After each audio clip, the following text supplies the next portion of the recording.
আজ শোনাবো আপনাদের শাশুড়ির পরে আরেক শয়তান মহিলার গল্প, যাকে আমাদের সমাজে যা বলে। অবশ্য সব যা এক হয় না। আমার নাম মহুয়া, আর 5টা মেয়ের মতোই আমার ছোটবেলা কাটে। এখানে বলার কিছুই নেই। মধ্যবিত্ত পরিবারের মেয়েরা যেভাবে বড় হয়, ঠিক আমিও সেভাবেই বড় হয়েছি। কম বেশি আমরা সবাই মধ্যবিত্ত পরিবারের মেয়েদের জীবন সম্পর্কে অবগত। একটা নির্দিষ্ট বয়সে তাদেরও বিয়ের খণ্ড চৌকাতে হয়। আমার বেলায় ব্যতিক্রম হয়নি। কলেজে ভর্তি হওয়ার পরপরই বিবাহিত জীবনে পা দিই। পুরো বিস্তারিত আমার ছোটবেলাটা বলছি না, কারণ বাকি সবার মতোই আমার ছোটবেলা, আলাদা কিছু নেই। আমাকে যেদিন দেখতে আসে সেদিন এসেছিল আমার জা আর ননদ। আমার শ্বশুর শাশুড়ি ছিলেন না। বাবা মা খালি ঘর পেয়ে আমার সুখের আশায় বিয়ে দিয়ে দেয়। বিয়ের আগে থেকে আমার সব ব্যাপারে আমার জায়ের তদারকি বেশি ছিল। আমরা মনে করেছিলাম তারা ছাড়া আর কেই বা করবে। আমার জাই আমার জামা কাপড় আর বিয়ের সাজ ঠিক করে দেয়, আর ওখানে কারো সাধ্যই ছিল না। 80,000 টাকায় দেনমোহর হয়ে আমার বিয়ে হয় 2004 সালে। আমার বরের দোকান ছিল কসমেটিক্সের, ব্যবসায়ী ছিল। তারা 2 ভাই 1 বোন ছিল।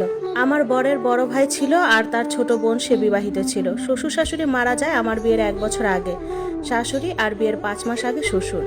ঘর ফাঁকা, তেমন ঝামেলা নাই। সুখের আশায় পা দিলাম শ্বশুর বাড়িতে। আমার ভাসুরও ব্যবসায়ী ছিলেন, তার মুদির দোকান ছিল। বিয়ের দিন আমি আমার বরের চেহারা দেখি, তাও পুরোনো, এক পলক দেখে চোখ সরিয়ে নিয়েছিলাম।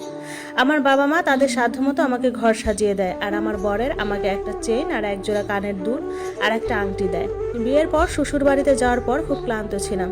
তারা আমাকে একটা বিছানায় বসালো, আর আমার ননদ আমাকে জামা কাপড় আর সাজ তুলতে সাহায্য করছিল। আমাদের সেদিন রাতেই বাসর দেওয়া হয়, আর সেদিন থেকেই আমার যা আমাকে কটু কথা বলতে শুরু করে, ঠেস মেরে মেরে। আজব বিষয়, আমি কিছুই বুঝতেছিলাম না। বাসর রাত যখন দেওয়া হলো আমাদের, আমার বর রুমে আসলো। আমি সালাম দিলাম, তারপর আবার পায়ে ধরে সালাম করলাম বরের। নামাজ পড়বো ঠিক ওই সময় দরজায় কড়া পড়ে। আমার বর দরজা খুলে আর দেখে আমার যা।